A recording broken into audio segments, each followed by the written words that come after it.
Adam here with Brooksaw Antiques. Today we have this 1955 Olivetti Lettera 22 vintage portable typewriter made in Italy. I'm going to show you how to use the functions and make sure they all work. Has a Spanish keyboard. Up top are your margins. This is your left margin. I'm going to set this one on 0 and the right one around 70. And these are your paper support arms that flip up from the back.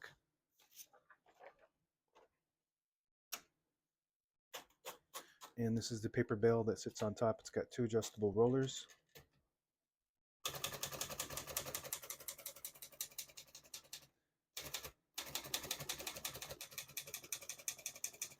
This next key is an accent mark, so it doesn't advance the carriage. You would type that and then the letter like that. So that would be, you would type the accent mark and then the letter, so the letter would appear right underneath it, and then it advances the carriage once you type the letter.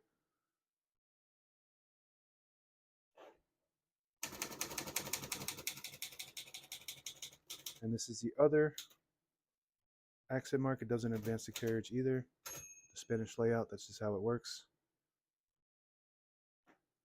Once you hear the bell, you're at the end of the margin. Hit this line space, gets you back to the beginning, and skips 1, 2, or 3. Right now we have it on single, but if you want double, you just flip that switch forward. It skips 2, 1 more, it skips 3. I'm going to keep that on single for now and finish typing.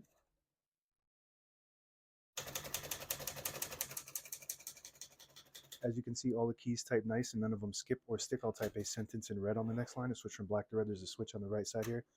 Flip it all the way down to that red indicator. It prints the bottom portion of the ribbon. When you have it in the middle, it doesn't print any ink at all. It just leaves a stencil. For copying purposes, when you have it up top, it prints the top portion of the ribbon, which is black. We're going to move that down for red.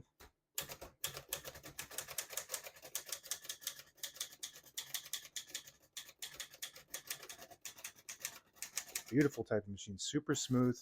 One of the greatest of all time, in my opinion, in a lot of other people's opinion. Look at that print, very pretty and perfect.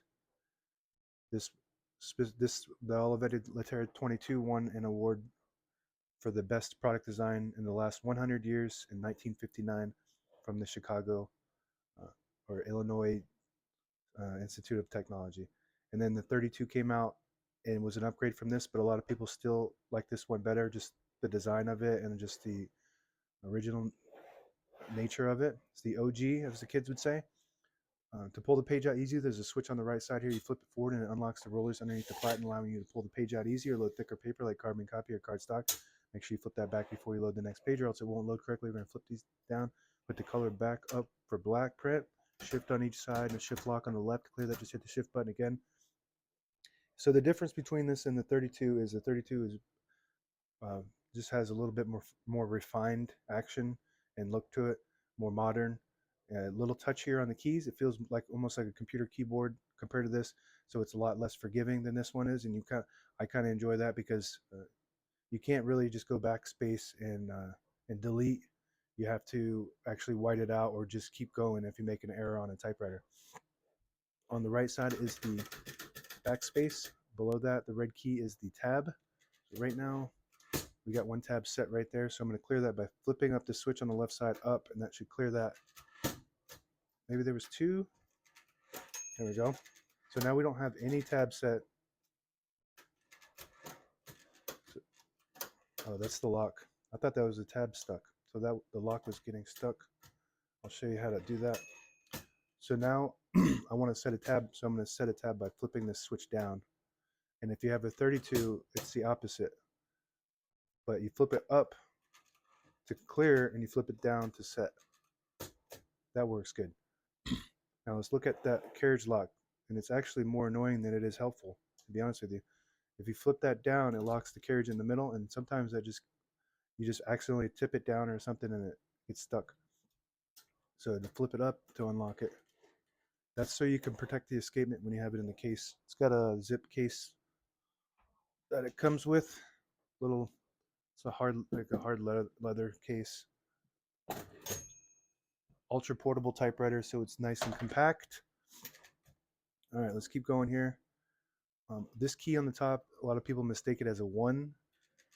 What it's supposed to do is the margin release. So when you get to the end of the margin, there's a mechanism that blocks you from printing. Hit that button. It allows you to go all the way to the end. The 1 key is not on traditional typewriters. You just hit the lowercase L. And for the exclamation point, it's the apostrophe backspace period. Okay, so The hood pops up from the front like this. It's got two hooks in the back, and you want to be careful with these because these can break off.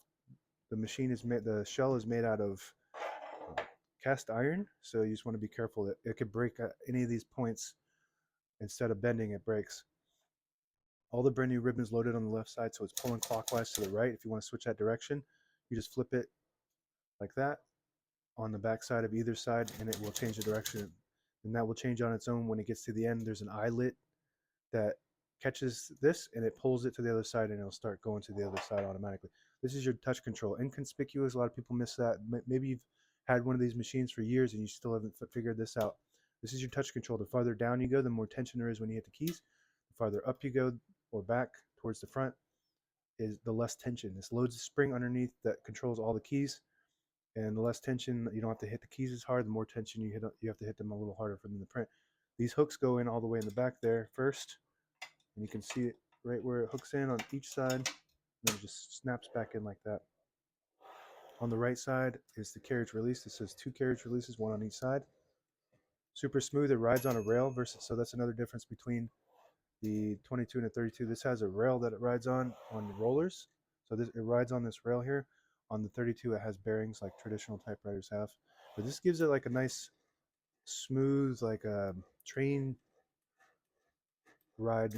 I don't know how to describe it, but it's nice and smooth. It's actually, I might like this more. Just easier to deal with. The bearings are harder to do maintenance on. This is your carriage release on the left side, and if you push in the button at the end of the knob on the left side, it disables the spacing so you can get to an exact spot on the page. You let it go, you get the clicks. Each one of those clicks is a half a space. Same concept when you move the line space indicator all the way back to 0, it disables the spacing. And that's it. Now available on eBay or Etsy. Search Brooksaw Antiques.